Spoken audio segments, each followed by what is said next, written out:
People, my phone cut me off in the middle of my book, and so I had to switch over to my tablet and finish the book. So there's gonna be part one and part two of part five of chapter six. So let's finish the chapter the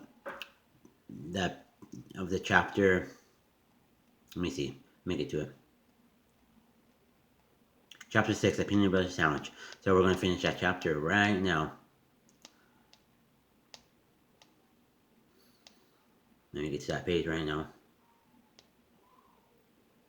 Okay. After sharing his feast with his squeaky little brother and sister, all whom had trouble with peanut butter sticking to their teeth, Ralph curled up on a heap of shredded Kleenex and took a good long nap. When he awoke fresh, his first thought was was of the motorcycle. He wondered if Kenneth really had remembered to leave it under the bed. He yawned and stretched and left by way of the knothole. Room 215 was just as Ralph had last seen it. The bed had not been made, and there was no fresh towels by the waistband.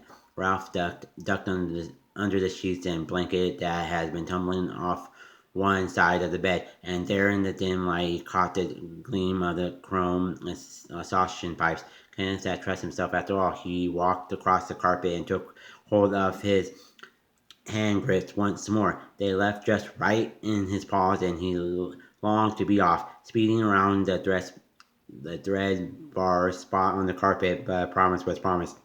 Kenneth kept his promise that the peanut butter sandwich. Ralph was what kept his about not riding the motorcycle in the daytime. He tried to satisfy himself by walking around the motorcycle in the dim light under the bed, admiring all over again the sleek design of the machine. Ralph was lost in the admire in the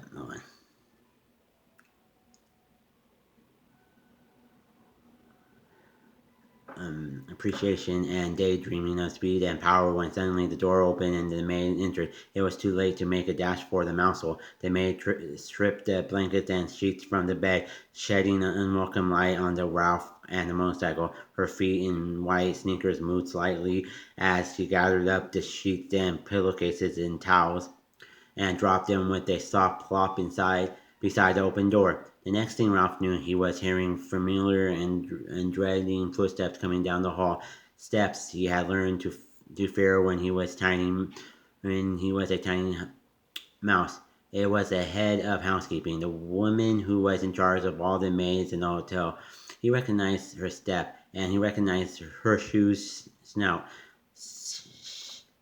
Sensible black Oxford. Nothing was even clean enough for the head of housekeeping, and Ralph, whose family lived in a dread least she discovered their mousehole. Now he had held his breath, hoping she would go on down the hall, but no. She stepped into room 215. Good morning, Margaret. The housekeeper spoke crisply to maid. Be sure you clean 215 and 216 very thoroughly this morning. There has been a complaint from the guests. They suspect mice. Yes, ma'am, said the maid. Look behind all the drawers, continued the housekeeper, and in the corners of the closet. Please report any evidence of mice, and be sure you vacuum under the bed. You have been getting careless lately. With that, she walked briskly down the hall. Oh, grouch, muttered the maid as she reached into the hall for something that produced a sound that sucked terror into Ralph's heart. It was a cling of vacuum cleaners attachment banging together. Dun dun dun. End of chapter 6. Sorry, I have to do it in two parts because my phone wants to be difficult and wants me to stop in the middle of chapter 6 and tell my phone that my storage is full, which it wasn't, so I have to do two parts. So part 1 of chapter 6 it's 9 minutes and something minutes long, and then the other one is about 5 minutes. So hope you like both parts of chapter 6. Let's get back to part 6 tomorrow, and let's do chapter 7, the vacuum cleaner. So let's do that tomorrow. This is Tim. And we've been reading stories with Tim, and this is the book, The Mouse and the Motorcycle by Beverly Clearly. Thank you, and have a great day. Bye.